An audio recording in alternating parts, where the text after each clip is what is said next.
This is my recording for Artifact 8, Tuning in Wind Band. So for this artifact, I'll be acting as a band teacher, and my students will be the students in my class. So this artifact came about from something that as band teachers and music teachers, we want to have our students go through a process every day called tuning, where we make sure that one person's notes sound exactly the same, as close to as possible as the next person's notes. And as part of the process with that, we have the students play a tuning pitch and try to match that pitch and get as close to that reference pitch as possible. There's a couple ways that most people go about this. A lot of teachers will put an electronic tuner up on their boards or just in front of the students and have them play into that tuner, and then the thing will tell them. One of my preferred ways is to have the kids get away from learning how to do that visually, but learn how to do it orally. And so I'll have the kids try to match pitch to a reference that will be played in class on an electronic keyboard that will get amplified and sent out to the students. So here's where this starts. I had switched with our high school band director one day, and I asked him to talk to the kids about tuning and some things. And when he and I came back, when he and I switched places back, I came back to my students and I asked them, "What did he say about tuning? What did he ask you?" And I asked them, "What did he ask you about tuning?" And he said, "Well, he asked us if we tune every day." And I said, "Yeah, and what did you say?" And they replied, "No, we don't," which floored me because we've been doing these tuning exercises every day all year.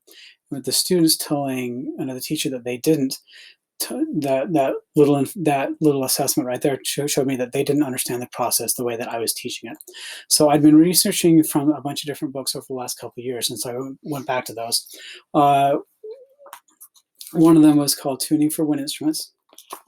Another one, Improving Intonation and Band Performance by Robert J. Garofalo.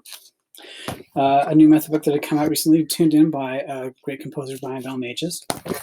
A book that I used in college, Function Chorales by Stephen Maiello over at Arizona. This book, Habits of a Successful Middle School Band Director. They talk about some things here. Another program that I'd heard, this is big in Japan, the Sonority for Winds. This is a DVD, and then musical examples the students can have here.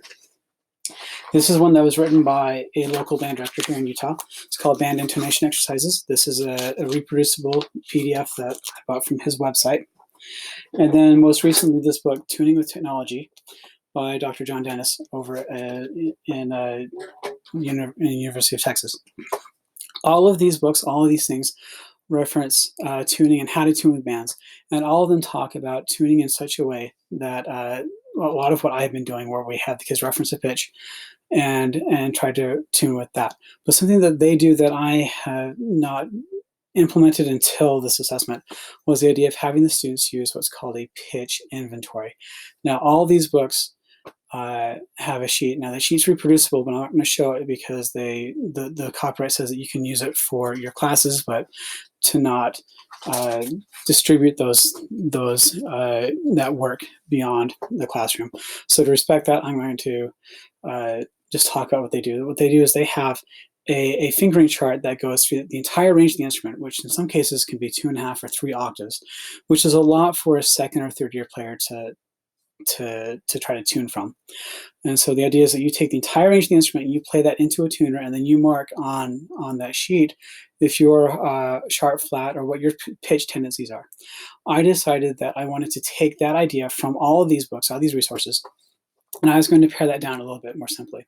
So I have on the screen here, I have one that I had written because I have my students do scales frequently throughout the year. We'll do 3 or 4 scales a quarter. And so I came up with my own pitch inventory based off of the research that I did in all these books. And we use standards reference grading in my school, so this is how the grading goes. But I took an opportunity for the kids to take the sheet. They're supposed to, in this case, digitally write down what they're doing, what the note is, sounding for their instrument. If they are flat in tune or sharp, they're supposed to indicate there.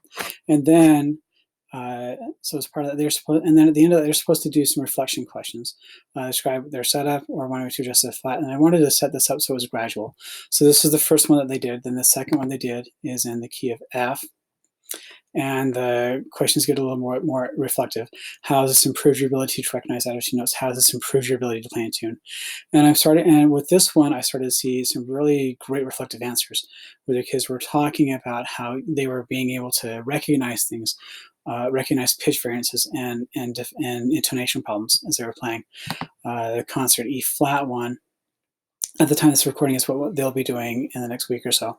And so I'm excited to be able to hear what they have to say about how their playing has improved and what they would do to improve this exercise. Some of the technology tools that I have these students use in our classes, I'll do this on my phone. There's an app that we use a lot called Tonal Energy. This is the tuner of choice for most band teachers, band orchestra teachers. It has a tuner in it where it has a pitch generator where it will listen to your sounds. It also has a metronome. That's kind of what we're at there. An exercise that I'll have the students do every week is we use an app called Intune, or there's a second one called TuneUp I'll use on my iPad, where I'll project this onto the screen, and then it will play two different notes, and the students are supposed to identify orally if those notes are in tune or out of tune. If they're in tune, great. If this out of tune, is it sharp or flat? So that's a way for us to use technology to help increase our students' oral skills as well.